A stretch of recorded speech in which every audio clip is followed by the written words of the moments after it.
Hey everyone, how's it going? Welcome to day 8 of Davinci Fusion.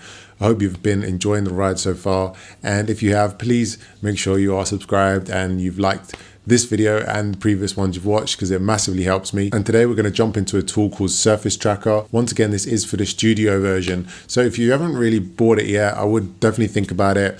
On my experience over the last couple of weeks, there's a lot of amazing tools that I've got out of it, so it is definitely worth the money. As I mentioned in some of my other videos, it just saves you time, you know.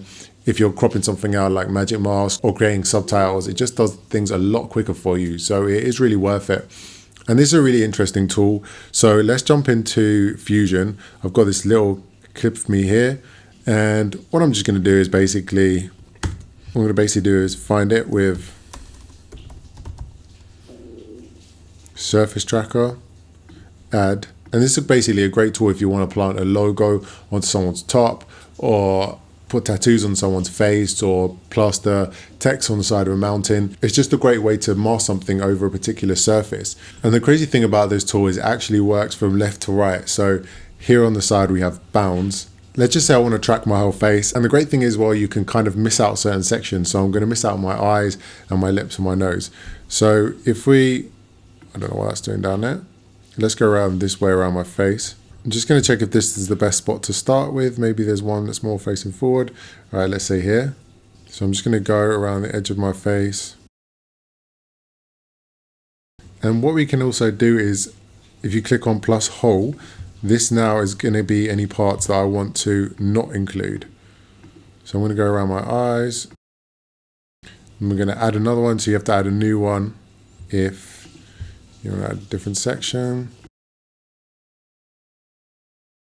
All right, great. So there you can see I've kind of outlined my face, looking like a psychopath. And if we go to mesh now, you can see it's created a mesh of my face, and you can add all the points you want in with this number of points. And then you've got track. So this is going to move now, and you've got motion range. This is how far you're going to move it.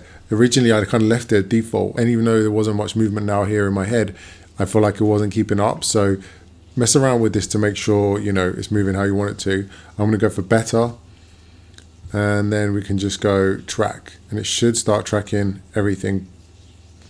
Now you can see 3 minutes. I'm just going to fast forward this section of the video so you can see how it looks after. Okay, great. So that's done its thing now. And now if we go to the next section, you can see result. And if you press play, you can see it should have tracked, done a pretty good job.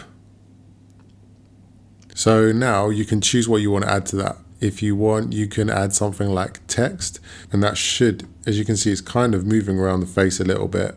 Yeah, and that should basically just stick on my face now. You can see it kind of moving around. I think it's done an okay job. Obviously, it looks quite flat onto my face. So you might have to like mess around with a bit of the layout of that and kind of start warping it in some ways, like to kind of bend it and move it around. So one thing you might want to do to blend the kind of tattoo into the face, well, is just turn the opacity down a tiny bit. So there you go, and you can basically keep building on this.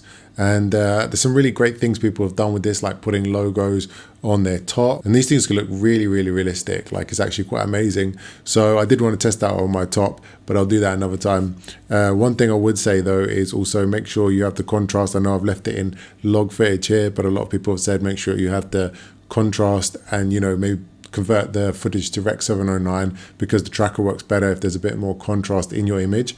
But apart from that, you should be good to go, and as I mentioned, it works really well. So yeah, I'm looking forward to playing around with this a lot more, and if you found that helpful, please like, please subscribe, and we'll see you on the next video. Thanks a lot.